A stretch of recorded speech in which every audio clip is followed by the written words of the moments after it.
Hi, this is Andrew Townley, and I'm the founder and chief executive of Archistry.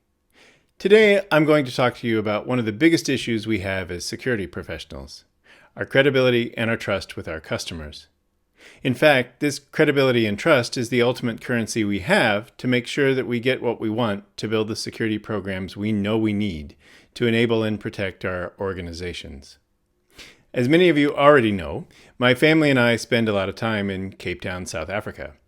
It's a great city, and doubly so if you like nature, food, and wine.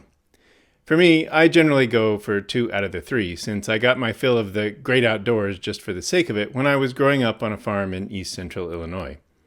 But that's a story for another day. Anyway, at the house we rent here in Cape Town, it's pretty much surrounded on all sides by trees and shrubs. When we moved in, the previous tenants had basically done nothing to keep the garden, that's what we call a lawn in the US, under any kind of control. So it was a massive job for the garden service to trim it all back into shape and to chase all the lions and the wildebeest and the elephants back into the savannah where they belong. After about a year of the garden guys coming every week for about an hour to cut the grass and generally keep things all neat and tidy, I started noticing I couldn't walk around the house without smacking into a bunch of low-hanging branches. Now, for those of you who haven't met me, I'm about 6.5 feet tall, or almost 2 meters if you're using metric. And one of the things that bugs the crap out of me, especially if I'm paying to have it done, is not being able to walk under the trees in my own garden without having to bend over. Anyway, so I called over the foreman. We'll call him Joe. And I asked him about the trees. I said, "Hi, Joe, did you happen to know how low those branches had gotten since you cut it back right after we moved in?" He looked at me, smiling the way he always does, and said, "Yeah, I was noticing that." And then he said, "Let me ask Ron what we can do about it." Now, in my head, I'm thinking, ask Ron? What the hell? Ron's the owner of the garden service. Why would you need to ask him if you can take care of the trees? I mean, just trim them back. What's so hard about that? Next week, they came back to do their normal hour or so. When they were done, Joe came back up to me, adjusted his cap, and stroked his beard. And he said, "Hi, Andrew. I was talking to Ron about the trees, and he said that we could do it next week for an additional whatever it was." At this point, I forget, but I kind of just looked at him and was shocked.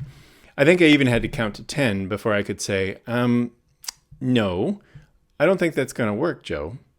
What's stopping you from just doing a little bit of them every week when you're here as part of the regular service if you notice they're starting to get kind of long? I mean, they are part of the garden, aren't they? And not only that, when you guys were here and did all that extra work to get the garden into shape, didn't the owners pay you extra for doing stuff like this? I mean, what's the story?" Joe listened, and then he grinned his toothy grin and said, "Now don't shoot me, I'm just the messenger." He paused for a minute, took off his cap, and he looked around the garden and he said, "You know, I think we probably can fit doing a little bit of it into the normal service every week. And if we do that, it won't be any extra." "Thank you," I said. But this whole thing got me thinking about the way things often work in our own overly hectic security teams. And I've seen many times where the team who knew what they needed to be doing to do the whole job, but they just weren't doing it. Well, because nobody said we had to, or because we just don't have time, or because, well, Jane said, or something like that. And then when the business or somebody else comes up and they call them on it, they take the attitude of, "Oh, well, if you want that, that'll cost you an extra 2 months and probably at least another $200K. Think about this scenario for a minute. It's actually the same thing as what the gardener tried to do to me. So what's the core problem? I mean, what's really going on? Well, giving everyone the benefit of the doubt, it's likely to be a case of mismatched expectations. The customer thought that the team was going to do whatever the customer understood needed to be done. And yet, here they are. They haven't delivered to the expectations of the customer. And when the customer asks about it, then the team shares their understanding of what was required to be delivered, and it doesn't match. So naturally, from the team's perspective, they're a bit pissed off about it, and they'll say it'll be extra work, and that extra work is likely to have an additional cost to it.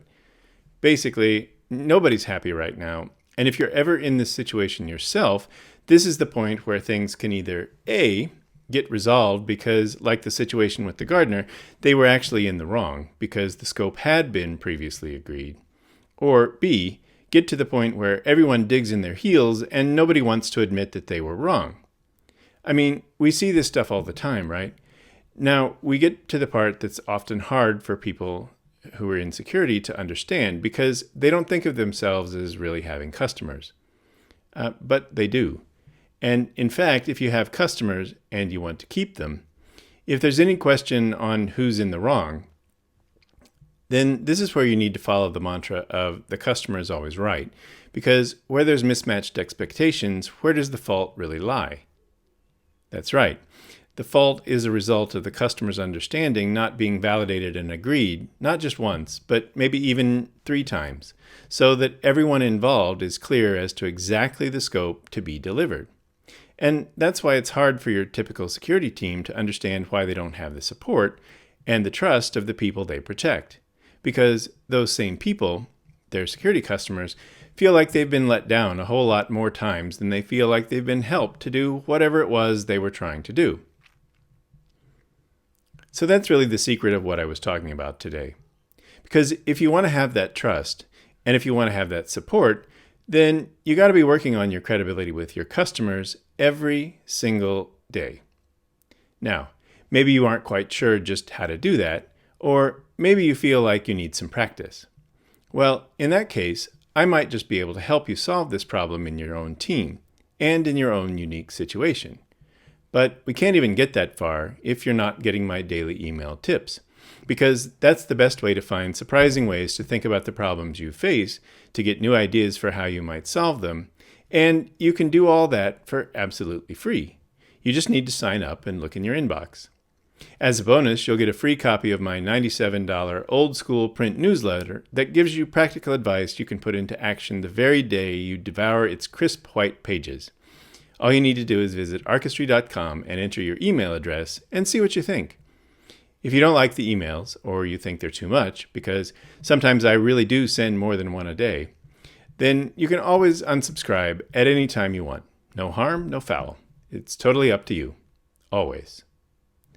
Until next time, I'm Andrew Townley, and I want you to stay safe.